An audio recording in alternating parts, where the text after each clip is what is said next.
Today, I'm taking you on an entirely new journey for me, and it is the first time that I've reached out to Home Depot saying, hey, I would love to give back to my community, which is my local Legree studio. So we're going to be making it over alongside Home Depot. I'm going to kick it off by showing you my design process, because since this is so not a home and a business and insanely nerve-wracking, I thought I'd walk you through it all.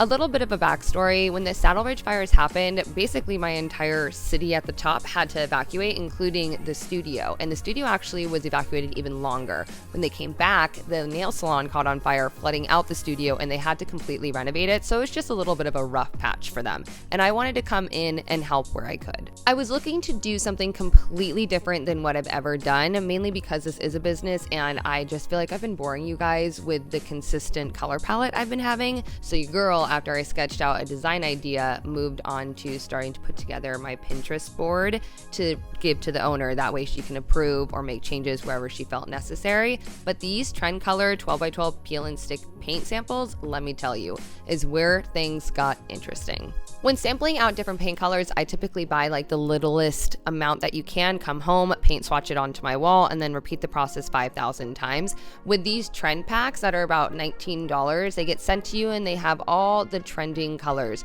I got a white pack and a gray pack. So I'm going to show you how those are working in my office, because when I got those, I realized I wanted to take it the complete opposite direction and just do color on color on color. I know, shocking. The reason I am taking you into my office is to show you the truth of the matter. Do you see the 3 paint swatches to the bottom left-hand corner? That's what I do to try to match furniture to color.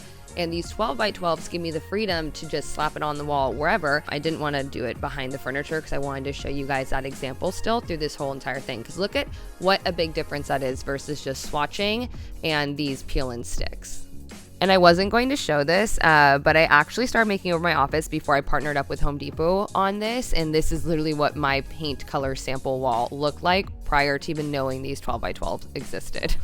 If you don't want to go this route, you don't want to receive this package and these peel and sticks and have them for future use, you can go ahead and literally download the Project Color app.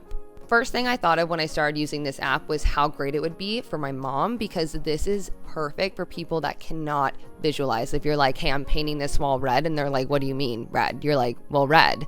This will allow you to like literally splash the color onto the wall when you take a photo of it, to not only look and see what it's going to look like, but then I can like show my mom and be like, okay, do you now understand I'm painting this red? Not only can you virtually paint a room to see what it's going to look like, you can also color match. So say you're painting an older room and you have no idea what the color is, you can go on up, scan it through, allowing access to your camera, and bada bing, bada boom, you're on your way to finding the perfect match. If you guys want to mess around with the Project Color app more for yourself and dive in a little bit more in depth and see exactly what this thing can do for your space, I actually linked it down below in the description box alongside the colors I've used and anything else that I could. The inspiration came from this one trend pack that had this rust and blue and then these like neutral pinky tones. So I curated the vision board for Vanessa, the owner of the studio, around that. I had anxiety this entire process because this was my first business and I go there almost every single day. So sitting in class just like waiting to hear negative or positive feedback was like crippling to me. But moving forward, we just headed to the studio and I wanted to kind of show you what they had going for them currently, which was really nothing on the walls and more so just equipment laying around to work functionally but not aesthetically. We are really just making over the front and the back wall. We're going to be leaving the mirrored walls as is, since those are essential to a Legree class. I don't want to be messing with those or adding something that might be in their way. So one night after class, I stayed like 9 p.m. Paul got us in and out because he took the class with me. He does Pilates here too. And I painted the wall white to just have a blank canvas. I had to work in between classes since this needed to remain open. That meant a lot of nighttime shifts here, which wasn't bad, but it was really cool to see that my friends wanted to be a part of this. Nicole in the pink is the one that got me into Legree, and she's one of my best friends and a future business partner, actually. You see Caitlin in the overalls back there. She is just an incredibly talented actress and dancer and just a badass broad that I have just the honor to have in my life. And then Elena, you guys have met before. She is my brother's girlfriend, but most importantly, she's just this insane artist. And she was taking a mural class and I said, hey, do you want to do your first mural in the studio? And she said yes, and we designed and shot some things back and forth, and I just let her really take it away. I have to be completely honest with you. I don't think I would ever have paired up any of these colors unless I saw them on the trend color packs, because I wouldn't necessarily pull a pinky with a blue and then a deep green and rust color. So it was cool to me to step back and just see Elena do the damn thing and blend them in such a way that really just, I don't know, just made sense. And I would have never, I don't have the brain to do that.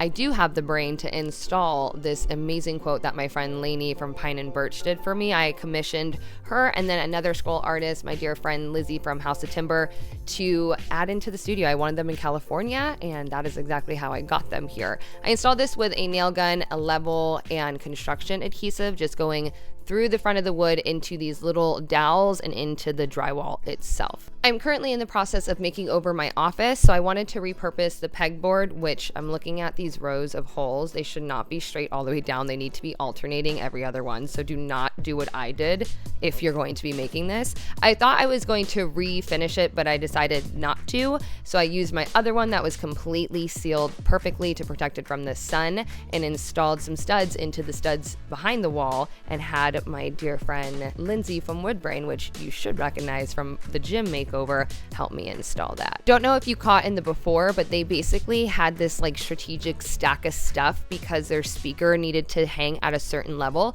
That's why I opted to do the pegboard, and also they might sell merch, so I thought it'd be cool to be able to come in and DIY a storefront for them when they do get that. Elena continued her second phase of the mural by adding the smaller details, and I started building out these IKEA shelves. I think they're called Calyx. I forget which ones, but I linked them down below because I'm going to be turning those into some DIY easy benches.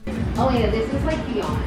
I love this. I love seeing what Elena finished up the wall and headed out. We tried to celebrate with a high five and just, I don't even know what happened.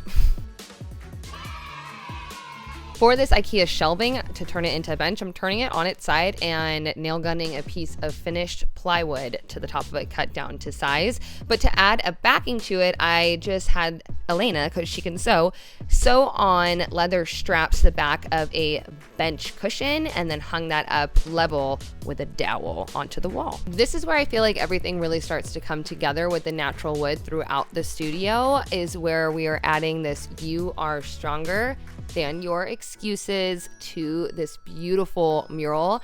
Lizzie from the House of Timber scrolled this one. I have linked everybody that helped with this makeover down below, their Instagrams, their websites, so you can check out them for yourselves. And while Elena and I were like stepping back, we started discussing adding some color to this wall as well. And I just let her freehand whatever she was feeling, and I really loved the direction she went. Ooh, let me tell you, real life comments, like hearing it in class during this makeover process, the negative ones and the positive ones, was so much harder than reading the ones on YouTube. That was a new experience for me. Anyways, to finish up this IKEA DIY bench, I had Home Depot cut the plywood down to size, like rip it down to width, and then I used my circular saw to cut it down perfectly when I was there. I even scuffed a little bit of the bench with my circular saw, but nothing a little bit of white paint can't fix. I wanted to create a little bit of a check-in moment, or at least something that mimicked a front desk. So I ripped down the same finished plywood that I used for the top of the benches to 40 inches and used L brackets to create literally a fake front desk. It's made up of 3 different pieces: a wall, which is like a little sliver on the outside, the front larger portion, and then a top portion that people can rest their elbows on, or they can put their iPad to check in with.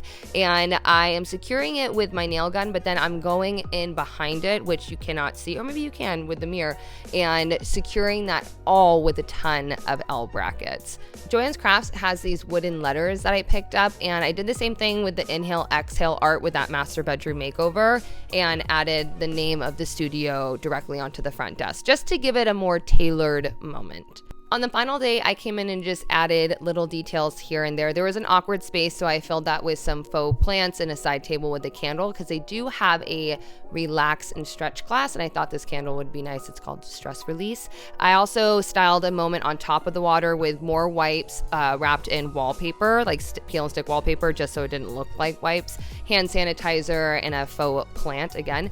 all in the little details. This actually is an old DIY centerpiece tutorial that I have on my channel, but I just DIY'd two for the studio to hold these weight balls so they can implement them more into class. Now listen, I know not everybody is looking up how to make over a Legree studio, how to create a fitness studio. What I want you to take away from this is the fact that you guys enabled me to get here, this very moment, with all these women just giving back to the studio that gives back to all these women via fitness and making their lives healthier and happier. So I just want to say thank you to you guys, because the tutorial was really to show you how you are now enabling me to really give back to my community. So thank you for that. Home Depot, you guys are the real MVPs. You enabled not only myself to pursue my dreams, but you gifted Elena the gift of doing her first mural in a studio she loves. You also supported Lizzie from House of Timber and Lainey from Pine and Birch, and you got some creative juices flowing and some broads that don't typically do stuff like this. So again, another thank you to my Home Depot family, because I am just on cloud nine. I will see you soon for another DIY.